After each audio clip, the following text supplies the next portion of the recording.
Baladib. Oui. Bonsoir. Bonsoir. Ça va, l'émotion un peu retombée après ce concert? Ouais, ça va. Impeccable, impeccable. Franchement, c'était sympa. Hein. Ouais, nickel, franchement. C'était dans la ville, tu vois. Impeccable. Et vous êtes un. Alors présentez-vous peut-être, parce que vous êtes un groupe ou vous faites des featuring? D'abord se présenter. Ouais, voilà. À la base, il y a deux frères déjà d'abord. Nous, c'est Baladib. Ouais, mon ref. Deux barbeurs. Oui. Et là, c'est un artiste solo, double S. Mais voilà, c'est les frères, c'est la famille, donc on bosse ensemble, on fait les choses ensemble. Donc on est à Châtenay-Malabry, vous êtes originaire de la ville? Ouais, bien sûr. Originaire de la butte rouge, des peintres. C'est les origines, les vraies origines de la street. Là, vas-y, on a fait le concert ensemble, parce qu'on a eu déjà l'habitude de collaborer ensemble plusieurs fois. Donc voilà, c'est toujours un plaisir de taffer avec les frérots. Je suis là, je vanne, en tout, qui a dit double poilet. Je suis sur mes travaux, blanc sur les travaux. Pour tout finir à faire, j'avais bravo. RIP Calvo, c'est nous. Comment on est c'est nous. Tu es mon père, son radio, c'est le boulot. C'est nous, comment on est nous. Comment c'est nous, c'est nous. Parce que quand on est en tête, Il y a beaucoup d'artistes justement qui parlent de leur track avant de monter sur scène et tout. Vous ressentez pas ça? Si, il y a toujours une petite pression. Mais c'est du positif, tu vois. C'est du track positif. C'est-à-dire que les émotions, voilà, positives, elles l'emportent. Tu vois, à la fin, vas-y, on kiffe le plus, c'est-à-dire que. Parce que là, on a vu, il y avait une sacrée ambiance et tout, donc je sais pas, ça doit dégager des sacrés trucs quand même. Bien sûr. En plus, à domicile, tu vois, à domicile, là, t'as les supporters, ils sont là. Et vas-y, t'es à la maison en fait, on est à l'aise. Je fais de la G-Zop music, personne pourra me faire fier. Tout bordel comme famille, fête un anniversaire. J'espère que je partirai avec tous mes amis versiers. Tu connais pas encore mon corps, FFP, tout va faire la founa. Ils veulent tout savoir la beuva, pour le deux, c'est pas pour la founa. Tu peux me voir casquette, famille, accompagné de Kafouma. Rentre dans bien si je plaque contre un mur, c'est canard de Kafouma. C'est quoi vos influences? Alors, vous avez toujours écouté que du rap ou... Non, mais beaucoup ouvert. Beaucoup ouvert sur les musiques. Quoi, WS, tes Moi, je suis influences? pas influencé par la Zik. C'est pas la Zikmu qui m'a influencé, moi. Moi, c'est la Bécane qui m'a influencé. Tu vois ce que je veux dire ou pas? Ouais, toi, à la c'est. base, moi, je suis un moteur, tu vois. Et en même temps, je faisais du rap.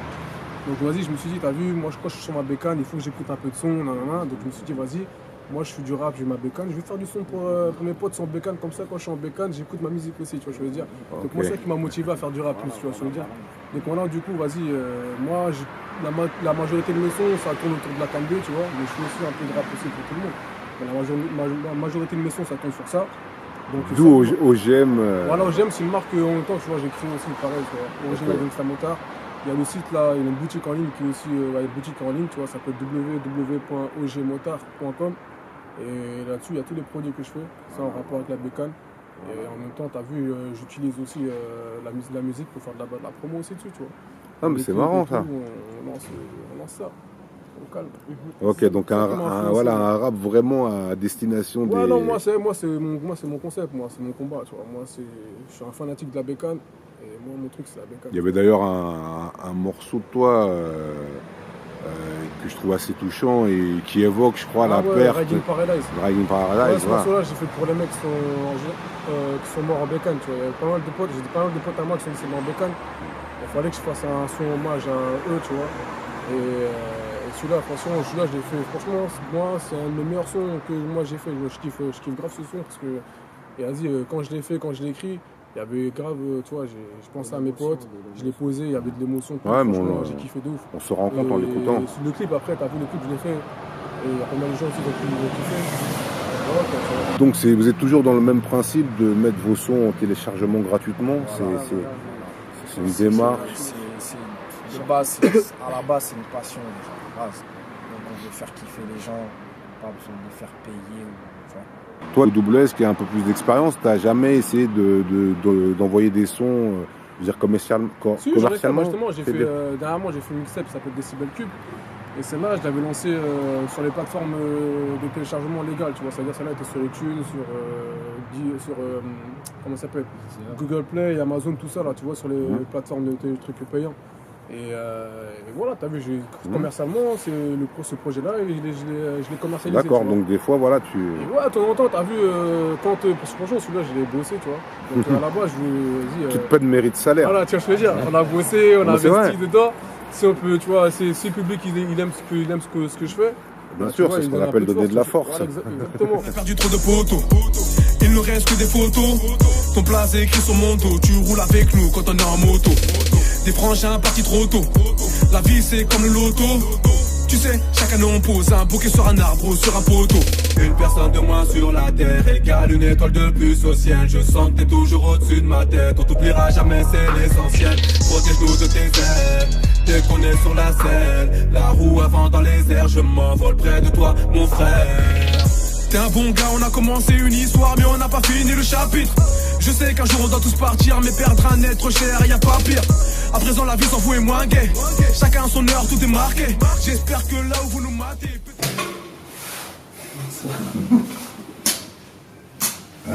Bien.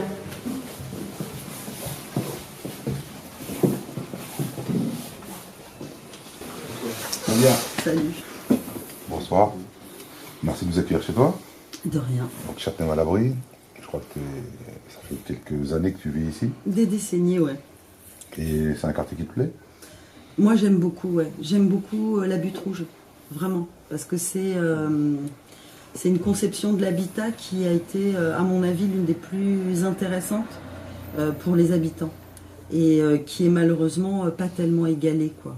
C'est pas faux. Et la vie artistique, alors Châtenay-Malabry, t'en penses quoi? Moi je trouve que sur Châtenay, il n'y a pas assez d'espace collectif. Il n'y a plus de café, il n'y a plus tellement de salles. Et donc du coup, bon, effectivement, on a un théâtre, on a des lieux comme ça, mais qui sont plus des lieux professionnels et assez élitistes, trop élitistes. Tu es intermittente du spectacle, tu travailles De temps en temps, ouais. Sans ça, moi, ma plus grosse activité, c'est les médias, puisque je fais de la radio. J'allais y venir, donc tu te présenterais comme une journaliste, non, pas comme une journaliste. Militante, une enquêtrice. Parce que non, journaliste c'est compliqué parce que c'est vraiment aujourd'hui relativement connoté. Moi je fais de l'information mais d'une manière indépendante et libre. Et j'anime une émission quotidienne sur une radio libre qui s'appelle Fréquence Paris Pluriel. Tous les jours on fait une émission d'1 heure d'information sur les luttes sociales. Moi ça fait à peu près plus de 20 ans que je fais de la radio.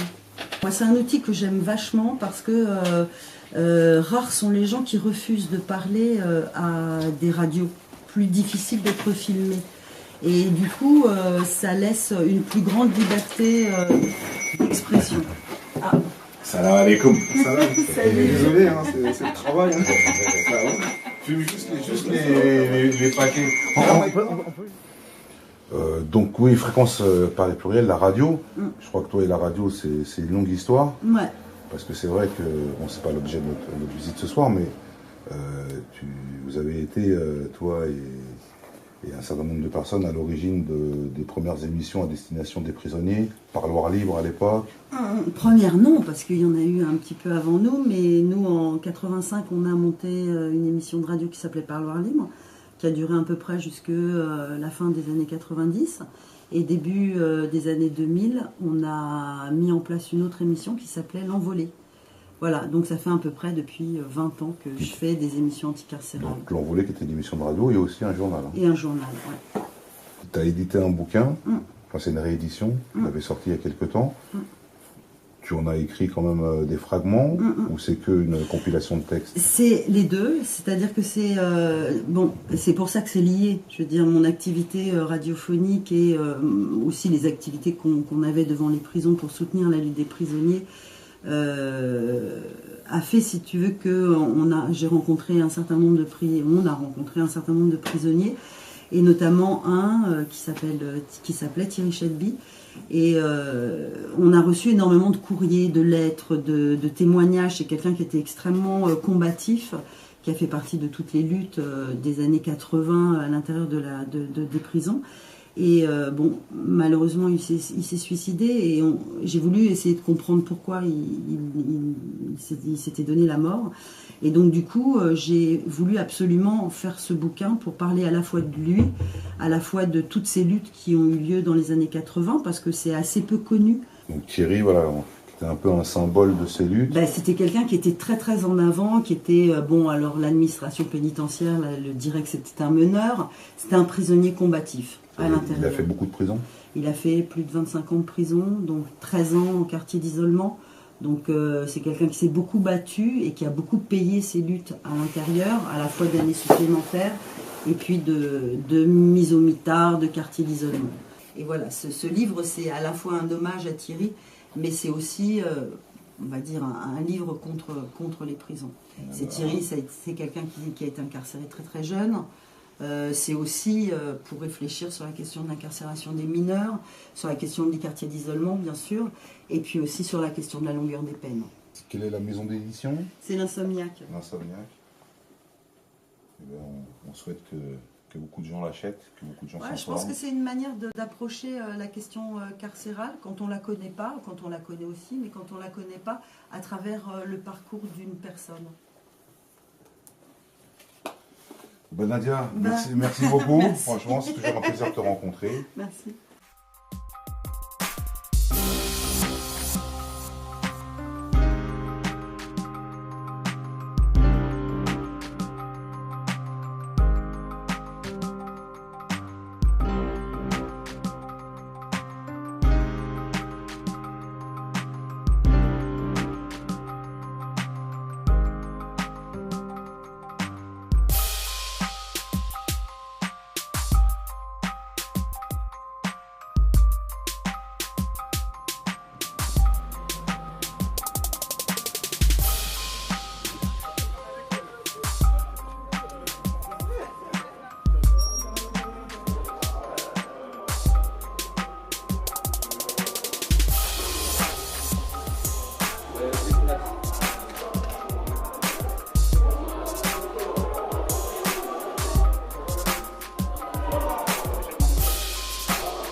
Merci de nous accueillir à Châtenay-Malabry.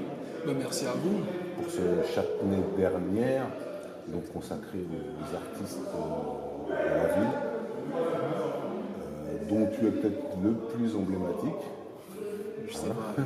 Je sais pas mal. Il y a eu des coupures de presse te concernant. Voilà. Donc, et on vient ici au Rex, à Châtenay-Malabry, au sortir de la projet du film Nous irons vivre ailleurs. Un film qu'on a beaucoup aimé. Merci. Bien sûr, la révélation est très intéressante. Et ta performance, ta prestation, franchement, nous a touchés. Merci. Donc, c'est un film de Nicolas Karolzik, parce qu'on avait déjà travaillé ensemble sur un court-métrage. Et là, il avait l'idée de faire un an et il avait pensé à moi. En tant que comédien, j'ai commencé fin 2008 à prendre des cours. Et avant ça, j'avais fait, comme j'ai expliqué, j'avais la chance de pouvoir jouer de faire une figuration dans Un prophète de Jacques Audiard. Mais bon, je ne sais pas si ça compte. Moi, je viens de la musique, j'ai commencé par le rap. Et avec le rap et tout, en écrivant nos textes, on rentre déjà dans un personnage. On est toujours en train de jouer constamment. Donc à partir de là, je pense que c'était juste le parcours, je sais pas le mot. On est habité par quelque chose. C'est quand on chante un morceau de rap, quand on est en train de rapper par exemple et tout, on est en train de parler de sa vie de tous les jours. T'interprètes, voilà. Quand on raconte que j'étais en prison, parfois t'as pas été en prison, mais par rapport à tes potes, par rapport à tes amis, t'as rencontré des choses et toi t'es rentré chez toi, t'es inspiré, tu mets ça sur une feuille et tu balances. Et un acteur, je pense que c'est pareil, on passe un scénario, tu dois t'imprégner de ça, tu dois lire, tu dois faire tes recherches à côté, savoir vraiment comment ça se passe et rentrer dans la peau du personnage. J'ai fait 2 ans d'acteur studio. Après, j'ai fait une année supplémentaire au laboratoire de l'acteur avec Hélène Zidi. Donc ça, j'avais l'impression que c'était important pour toi d'acquérir une espèce de technique, de théorie sur la façon de jouer. Bien évidemment. C'est ça que tu es parti chercher. C'est ça, j'étais parti chercher ça parce que c'est des codes quand même, quand il y a des codes à maîtriser, à certaines choses et tout. c'était un milieu qui m'était inconnu, donc je voulais savoir un peu comment ça se passait là-bas. Et bien sûr, pour se faire un réseau, c'est important de se faire un réseau. Alors justement, voilà, de prendre des cours, j'imagine que c'est assez facile. Après, travailler professionnellement, vivre de son art, de sa passion. Et toi, tu en as à quel moment dans ta carrière, tu arrives à vivre des apparitions dans des films, de ton métier d'acteur? Pour l'instant, c'est un peu dur, quoi. Pour l'instant, voilà, j'arrive pas à vivre ça. C'est ton ambition, en tout cas. Mais c'est mon ambition, en tout cas, c'est quelque chose que je compte bien réaliser, en tout cas, rester en long terme de ça. Et je sais que ça va arriver. Parce qu'on est à voir. Ça c'est sûr, j'hésite même pas, j'ai trouvé ma voie. C'est un truc qui a toujours été en moi et voilà.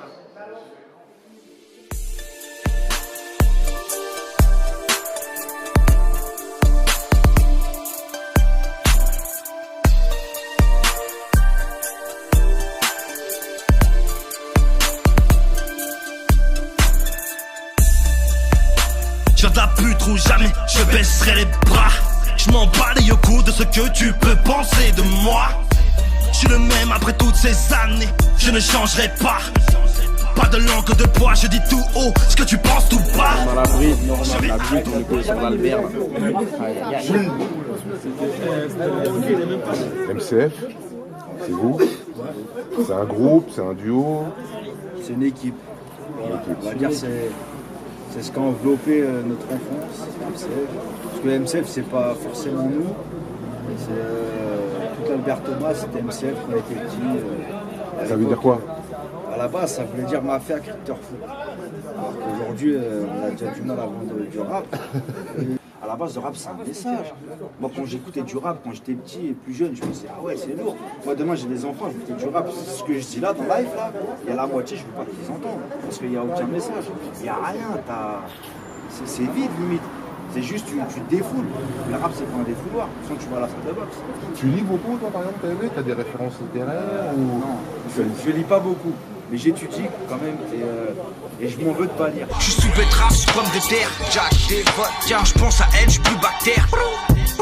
Arrête le shit, la clope, la tise. Mais 10 ans, c'est tous ces dièses. Turpitude égale bêtise. Ne vois-tu pas que t'es sur des braises? Ça sent les flammes. On prend, on fume, on conduit vite.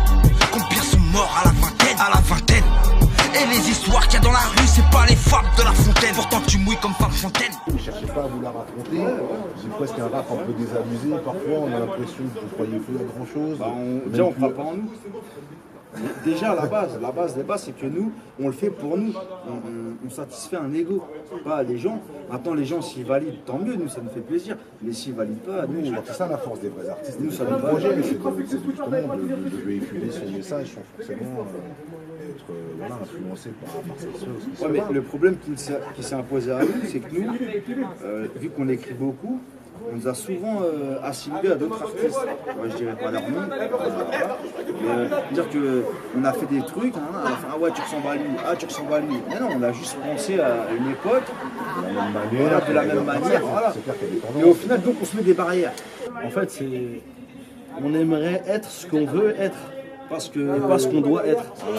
C'est le retour de Quinroux, c'est le retour du vautour. Ça en vaut le détour, moi je pisse sur vos deux tours. Je suis là pour foutre la merde, c'est mon seul discours. Demande à X que c'est que se frauder à notre crew. Fuck toutes ces putes qui voudraient nous voir sous écrou. Qu'un euro des poules, toujours aussi fou, insolent. Moi je crache dans vos peu sous, car faut des gros sous, baiser les jaloux. Je représente la pute, ouais, je représente les voyous. On écoute vos textes, on a l'impression que vous êtes plus vieux de vous le mettre. Alors qu'on est des enfants. Moi je suis un enfant qui a fait des enfants. Et au final, je me rends compte que j'arrive pas à éduquer mes enfants parce que j'ai pas réglé les problèmes d'enfance. Tu vois le paradoxe? Tu passes ton temps à gagner de l'argent. Mais l'argent ne l'achète pas le temps, je veux dire, voilà. Au départ, c'est tous pour nous et ce qui nous entoure. Voilà. Après, si ça touche d'autres gens, tant mieux. Tant mieux. Au final, c'était pas voulu, nous on fait ça pour s'amuser. On n'est pas sérieux réellement dans le projet. Vous penserez donc que vous aurez la larme à l'œil longtemps encore? On aura toujours, et jusqu'à la fin. Mongé, Guéman. C'est même pas la relève, il est déjà là. La relève aussi, le collectif MCF. CDS 1301. Ça envoie des petits sons. MCF Musique, ma gueule. Sur l'Alberto, que des grosses têtes de trans à Bibi et du popo, à tous ceux qui en raffolent. Fais même pas la mise, espèce de grosse folle, où tu verras des espèces de pierres qui te frôlent. Mettre bien les types, c'est devenu notre rôle et que t'arrêtes t'écrouper, rattraper des plus en tôle. Passe-moi le feu, que j'allume mon calumet, quand je commence à rapper, ça y est le calmier, je vois les petits grandir, devenir des guerriers, je pense bien qu'ils sont prêts pour faire la guerre.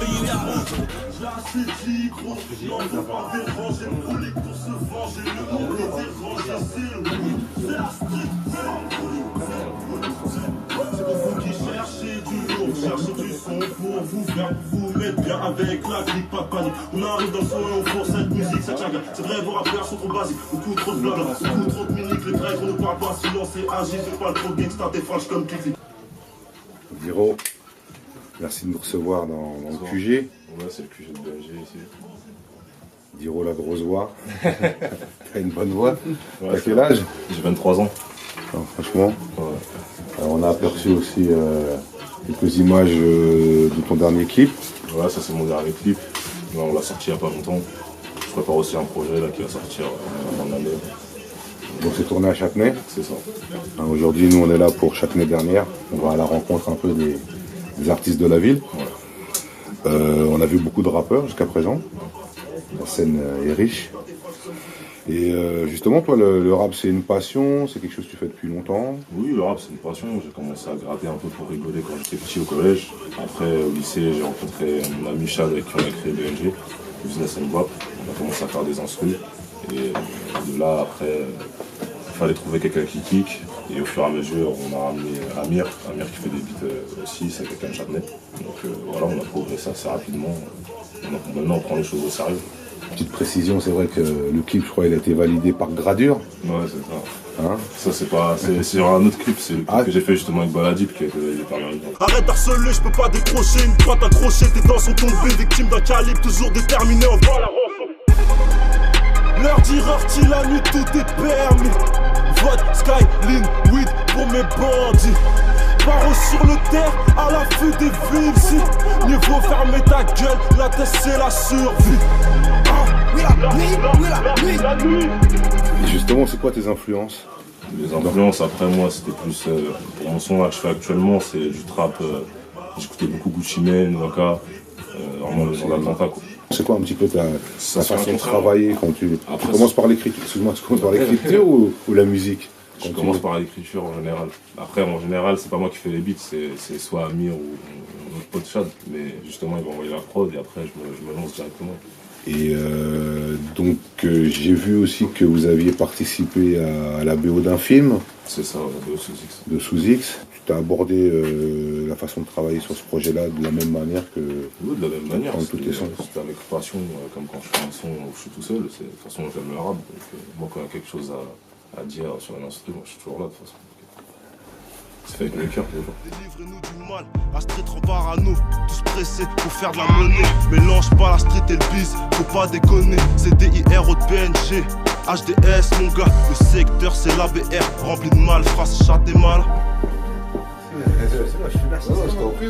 Donc Amir recherche de la production musicale de Diro. Ouais, c'est ça. Tu fais tous ces titres? Pas tous, la moitié à peu près.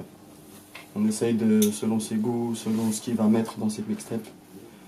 C'est-à-dire selon ses envies. Quoi. Tu travailles avec d'autres artistes alors? C'est ça. Il y a un collaborateur de beat, enfin il fait des beats avec moi, c'est Chad. Bon, il n'est pas avec nous aujourd'hui, mais ouais, c'est le deuxième beatmaker de l'équipe BNG en fait. Voilà. Et ça toujours, ça peut toujours apparaître comme un peu ingrat le job, le métier ou l'activité de beatmaker. On se dit que tu es toujours un peu en retrait de l'artiste qui lui s'exprime sur scène ou dans les clips. Non, moi ça me dérange pas. Donc en soi, moi je kiffe ce que je fais. La musique, en fait, on va dire, j'ai été dedans depuis tout petit. Quand tu composes un morceau, tu fais appel à des instruments. C'est ça, je prends au hasard, je pars sur une base de rien du tout. Je commence une petite mélodie, après je vois où est-ce qu'elle m'emmène, s'il faut modifier. Et la mélodie, c'est vraiment quelque chose comme ça qui arrive dans ta tête? Ouais. Ça arrive comme ça. Comme les paroles sortent pour... Comme les paroles pour Diro, c'est pareil. Et après, t'étoffes donc ton morceau. C'est ça. mon morceau, je le développe après petit à petit, construction. Et après, je parle toujours avec Diro, toujours connecté avec lui parce que mon travail, il est solo, son travail. Du coup, je vais toujours être proche de lui pour savoir s'il faut retoucher quelque chose ou pas, s'il faut rajouter quelque chose ou pas, vu que c'est lui l'artiste qui va poser. Donc, ouais, je suis toujours en relation avec lui, quoi qu'il arrive. Je l'accompagne un peu partout, ou est-ce que dès qu'il y a un événement ou n'importe quoi, bon, on essaye d'être là parce que voilà, BNG avant tout, pour moi, c'est une famille. C'est un mot qu'on entend souvent chez les gens parce que c'est vraiment un sentiment qui est puissant. C'est des relations qui datent pas d'hier. On a grandi dans le même quartier depuis toujours. Parce que depuis très longtemps, donc il y a forcément beaucoup d'affinités qui se forment, mais c'est plus que de l'amitié pour moi, pour la plupart d'ailleurs. Donc voilà, après derrière il y a la confrérie qui est chacun à l'abri, c'est tous des potos à qui on a tous grandi. Donc tu as l'impression que c'est une force supplémentaire c'est carrément une force tout court au final. Quand tu as ta ville qui est derrière toi, qui te soutient, qui partage, ça va plus vite et c'est clair que c'est plus facile, c'est sûr. Et artistiquement, donc j'imagine quand même toi, tu écoutes que du rap ou tu vas chercher un peu ailleurs parfois des influences dans d'autres styles? C'est sûr qu'on est toujours influencé par un petit quelque chose. Il y a toujours un petit... Mais est-ce que tu écoutes vraiment? Parce que des fois tu te dis, tiens, je vais écouter de la country ou... Moi je suis carry. Rap carry. Rap carry à 100%. Je m'intéresse un petit peu au rap français, mais vraiment... non mais c'est clair qu'en termes de prod, ouais, je pense que le son il est moi je suis ma tête elle est à New York, Atlanta, elle est à Chicago. Ok, ben, comme je pense que c'est justement dans Hood que tu dis on vient manger dans le rap. C'est ça. Donc ben, on vous souhaite de vous gaver les frères. C'est la street, c'est la street,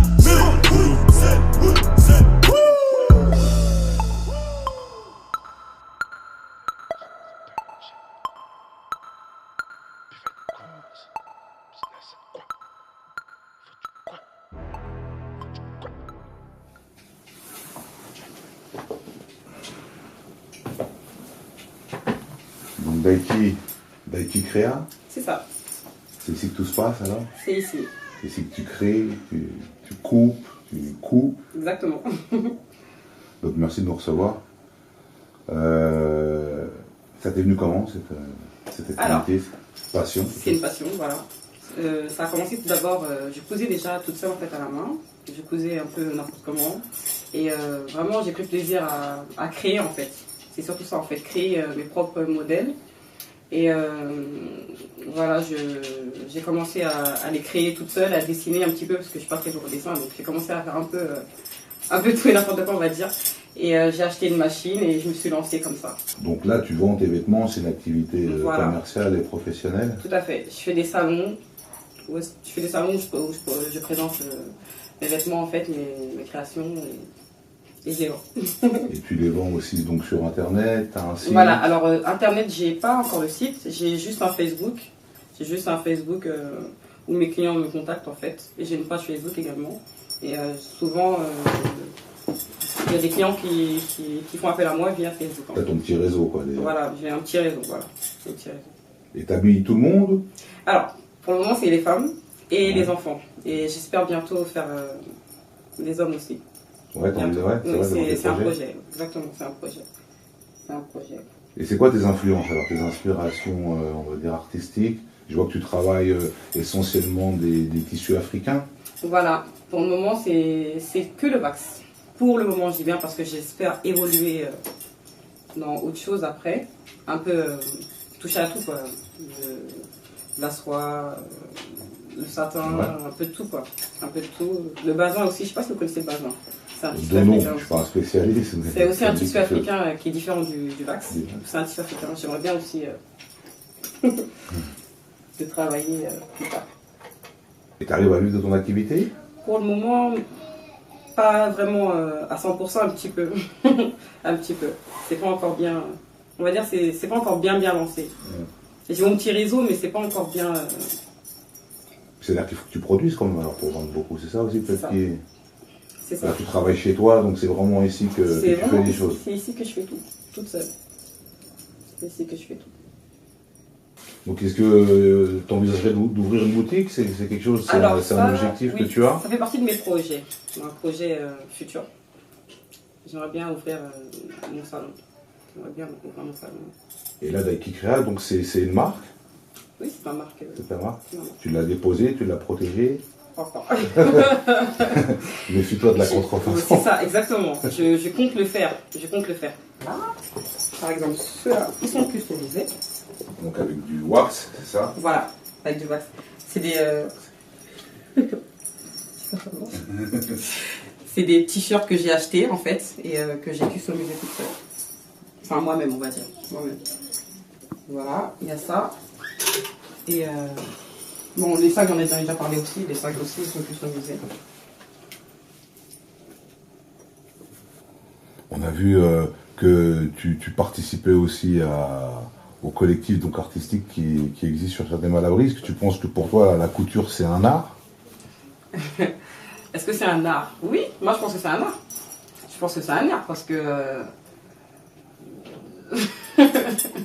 c'est un art, oui, parce que c'est vraiment des choses que j'invente moi-même. Ça m'est déjà arrivé, par exemple, dans la nuit de dormir, de me réveiller et en fait, d'avoir un modèle en tête comme ça et de le dessiner. De le dessiner sur une feuille et après le lendemain de le mettre... Et tu le vois en couleur? Comment ça se passe? Ou après tu travailles là-dessus aussi? Bon, en fait, c'est vraiment le modèle. La couleur, ça vient après. La couleur, ça vient vraiment en fonction des tissus que tu as. Et je vais me dire, ah tiens, ça pourrait peut-être aller avec ce modèle-là, ça pourrait peut-être aller avec cette couleur. Et des choses comme ça. Alors, pour me contacter, pour le moment, j'ai juste ma carte. J'ai ma carte professionnelle. Voilà.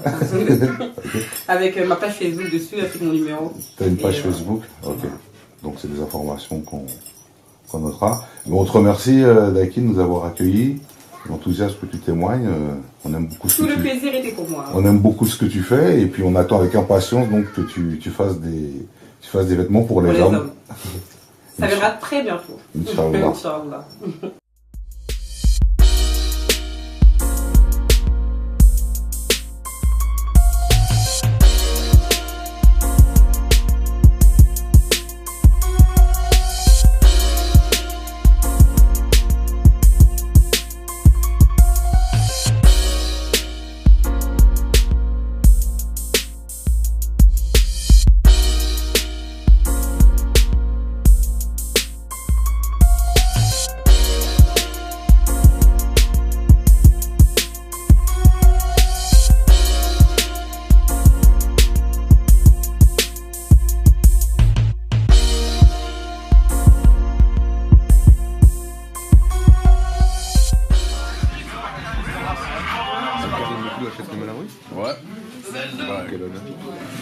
Parce que j'ai tourné déjà à Châtenay-Malabry via le film Célix qui est là. Ah, d'accord. Vous pouvez filmer ici. Et du coup, voilà. Et puis par rapport au mouvement et au collectif artistique qui a été monté, notamment par mon ami Jean-Michel Gobert. Je me suis cité aussi un des parrains de ce collectif d'ailleurs. Je ne sais pas. Bon, pas dans des termes qui me dépassent. Non, mais ouais, je suis content de faire partie de la source. Enfin, artistiquement, t'as tourné dans la ville. Ouais, j'ai tourné pas surtout. T'as une impression sur la ville à ce niveau-là? T'as rencontré des artistes de la ville? Bah ouais, notamment Christian Mukundo qui est là, qui a joué dans le film et qui était à la direction artistique un petit peu avec Jean-Michel au niveau du casting. Et puis plein de gens divers et variés, Lisa, qui était dans le film, qui joue le rôle de Clint. Très sensible. Ne me fais pas dire des choses qu'on pense pas. Non, Nizar, très bon acteur surtout, très bon acteur. Rachid qui était à la production, non, ouais, c'était un plaisir de en fait, il y avait à Châtenay. Ouais, de tourner à Châtenay, même les gens là, dans la ville, elle a été super. Ça a fait qu'on a pu faire le film, je pense. Tout à fait, ben, merci Karim, on est touché. Je m'en tape, chrétienne pour ta bro, chrétienne pour moi, ben à mon égard, une pensée pour le sur mon foulard, hey, son strong, on tourne la page, on a trop tout, c'est Rasta, dans la blouse, on met tout, comment veux-tu qu'on fasse la course, pendant que les bourses, on a mes bourses, garçon, s'il te plaît, champagne à rose, pour les miss, une grosse, toi, écrase ma poche, tu vas la guerre, 9, 2, guerre, cause, vas-y, cause, MC, cause 1, vas-y, Zaki,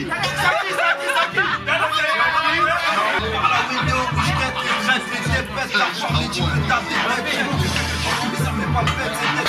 Je n'en sers pas, écoute, tu ralasses les idées.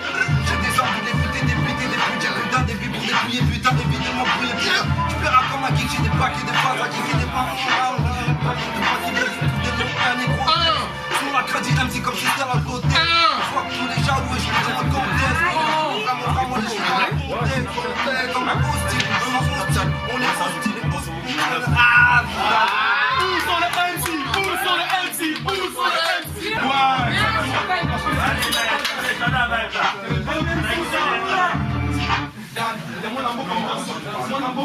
Franchement, Basti, t'es assuré. Bravo, Basti! Basti! Dans le sang, Basti! Dans le sang! Vas-y, oublie! Square 2001, j'allume, je fume, je plane sur la lune, galère sur le bitume, rien que ça cherche les thunes, mais fuck j'en bute une, miel d'abeille, blunt Jack Daniel, et ça me rend mogo. Murder, mogo.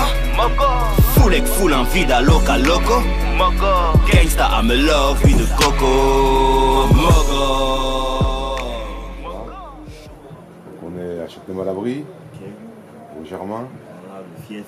Je crois que c'est ta ville. La base, on a grandi. Toi, pour toi, le rap, c'est la réalité? Ça dépend pour qui. Mais pour toi, justement. Pour moi, c'est la réalité. Ça veut dire. Après, ça dépend. Par exemple, moi, comme je t'ai dit, c'est un exutoire, tu vois. Après, j'ai pas vraiment conscience de comment les gens perçoivent le truc. Par exemple, pour certains, il y en a, ils vont croire que j'incite. Pour d'autres.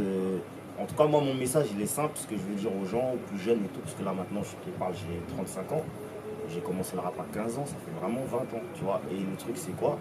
Je suis plus sur le retrait qu'autre chose, en fait. Maintenant, moi, mon truc, c'est quoi? Ouais, c'est vrai que des fois, je dis des trucs. En gros, ce que je veux faire passer comme message, c'est devenez pas comme... faites pas comme moi, en fait, en gros, tu vois. C'est tirer les leçons de ton expérience voilà, sans la vivre. Si tu as un talent dans la musique, concentre-toi sur ton talent, fais les choses à fond. Et... tu vois, faut pas allier la street et le trip, ça va pas ensemble. Moi, mon vrai nom, c'est pas que je gangsta, tu vois.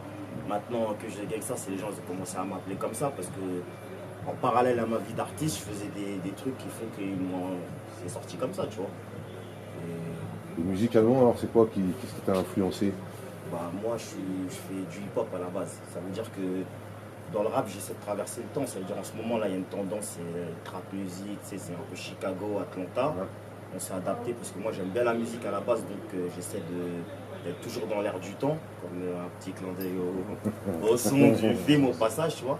Mais c'est vraiment vrai, tu vois, il faut rester dans l'air du temps. Et voilà, t'as vu. Après, le côté négatif en ce moment, qui est la vague, la tendance générale du rap, c'est l'époque qui veut ça, tu vois. Ta musique évolue et tes textes, tu penses qu'ils évoluent aussi donc un peu avec ou ça ton point de vue reste le même? Avant c'était plus conscient parce qu'avant on ne réfléchissait pas de la même manière, tu vois. En fait, le rap il est en accord avec ce que tu vis. Si en ce moment les gens ils vont droit au but, c'est peut-être dans la réalité ils vont droit au but. C'est-à-dire quoi? On est dans une période où les choses sont plus cash. cash. C'est la crise, c'est dur, les gens ils ont de plus en plus de mal, tu vois.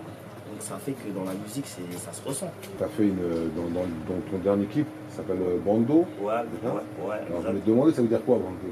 Bah, il y a plusieurs définitions, tu vois. En France, on a repris le terme, parce qu'au lieu de dire ghetto, maintenant les gens disent bendo, mais en fait, c'est pas ça le bendo en vrai. En vrai, au State, le vrai bendo, c'est quoi? C'est des maisons abandonnées qui servent à bicrave. Tu vois, mais comme en France, on en avait marre de dire le ghetto, le quartier, la cité, on s'est approprié bendo et maintenant on dit ça comme si c'était. Enfin, je t'avoue que je crois que c'est la première personne que j'ai entendu qu'il employait. Le message, c'était essayer de faire en sorte que on voyait un peu tous les secteurs. Tu vois, on a tourné dans ce quartier au 127, on a tourné à la 2001, on a tourné aux Alaska, aux Vosges, un peu partout, tu vois, pour montrer un peu tous les secteurs de la ville, tu vois. Et ça, je pense que c'est important déjà au niveau de la ville et peut-être au niveau même de tous les quartiers, de peut-être propager plutôt l'unité et la solidarité. Que se diviser entre nous, déjà que c'est tendu. Exactement. Et c'est en même temps, même si des fois je dis des trucs qui ne sont pas forcément positifs dans le son, mais le message général, c'est de dire en fin de compte, on est tous châtenaisiens et tu vois. Merci à toi, Jean-Mi. Merci. H24 dans le bendo, 7 jours sur 7 dans le bendo.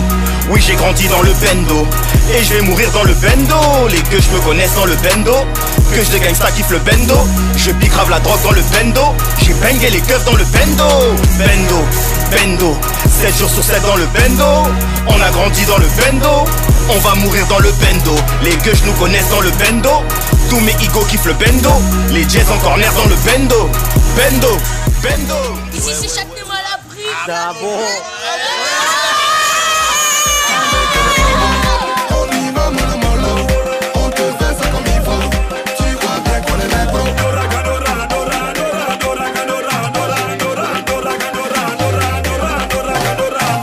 Allez gauche, droite, allez gauche, mango, allez gauche, droite, allez gagner mango. Avec les promos, on y va mollo mollo.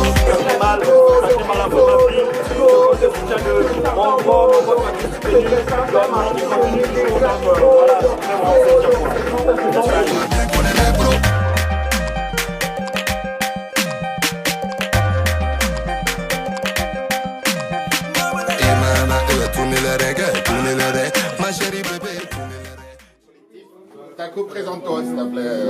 Parce que tu t'es pas présenté, Taco, s'il te plaît. C'est bon, c'est déjà appelé Taco, collectif artistique de Châtenay-Malabry. Oh là là, celle-là elle est dedans. Celle-là c'est.